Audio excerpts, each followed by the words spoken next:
Hello. Woo, I needed to record this. I come to you all in the spirit of processing such immense, profound grief that I was not prepared for. Taking it back a bit, basically, I was just being very open with what will my project be, what will my project be for the end of class. So I'm very grateful for the opportunity to really challenge the perfectionist former scholar that I would have had the tendency to ask so many different questions and the worried about the grade and all of that. So I am grateful for the opportunity to lean into a more feminine, going with the flowness for this project. So I really just channeled it. What my project gonna be? What would my project be?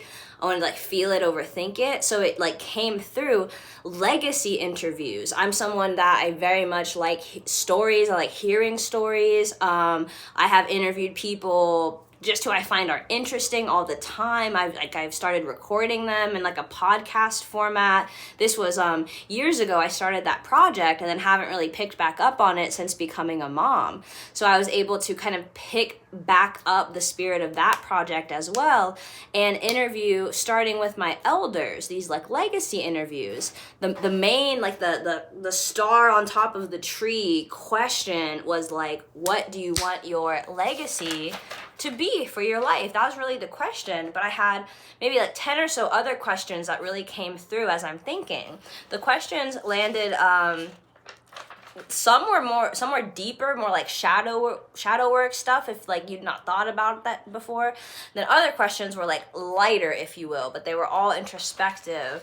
And then I ended the interview with the what do you want your big legacy to be? I say all that to say I started the interviews today. I started with my mom and then I interviewed my grandma, and other questions are coming up as I'm doing these interviews, and I'm just thinking F yeah, I get to record this. They get to be in the hot seat, have these a chance to reflect, express, be seen, be heard, model this value or this skill that we've named as very valuable and impactful in class, this active listening, to be able to just hold space for someone as they're navigating their life and their story. So I am super into the project, but I wanted to keep the interviews shorter just for the sake of presenting the project in class on Wednesday or today. Although I saw how it could be much bigger, asking way more questions, but it was a dip in the toe, if you will. Like I said, I interview my mom, I interview my grandma. I did this all a few hours ago, right? Earlier today. And then I went to watch them back and I realized I had recorded the interviews, but the sound was off. And I'm telling you, I grieved. I grieved the loss of the audio on those interviews. I cried, but I was so fortunate to instantly know, yo, I'm grieving. And then Malachi, my partner, comes in and he's oh, let me hold space, let me help you. And I was able to be hey, I nothing really needs fixed. I don't need help with anything. I'm just I'm fucking sad, I'm grieving, no.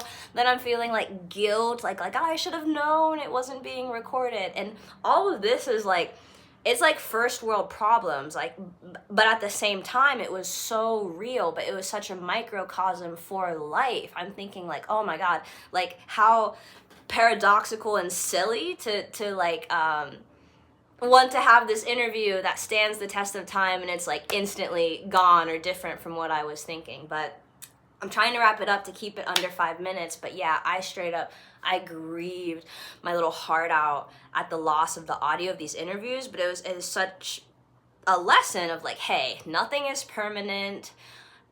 The codes that were transmitted during those interviews, that lives within me. It honors a great oral tradition of my ancestors, really. So to kind of take a step back from needing to write everything down, needing to record everything, it's no, I was told by these powerful women who I love their story, their responses, and just because I didn't record the audio, the imprint has been made, period. They were seen and heard today, and I got to be reminded how grief can be so present with us, how like really being washed under the wave of it, and then like coming up enough to like, you know, like put on some lipstick and like brush myself off a little bit, but still feeling shitty. But I just wanted to share this video, my talking about my journey with these legacy interviews, and how I still have so many people to interview. Like, this project will be bigger than just the presentation today, but I thought my talking about my journey of it is what I wanted to share today over any you know, anyone's responses or things like that. But be on the lookout for more as this project grows, and I would love to share the actual questions that I asked with you all and like the format that I use, in case you all would like to do any like legacy interviews yourself. I'm super interested in who else has done work like this. I know M does an interview series that also very much inspired me to take this route with interacting with people. But yes, just thank you so much. I've enjoyed this class so much. I want to be respectful of time, but I wanted to share just that snapshot of my grief as I lost those interviews with my mother and grandmother. But at the same time, I'm also aware that just like how they will pass out of the physical, they will never really leave me. So I feel very, very fortunate for the like decoded lessons of it all, although that attachment and that pain of loss was still so real. And I just thank you for being a part of this journey with me. Peace out. Bye.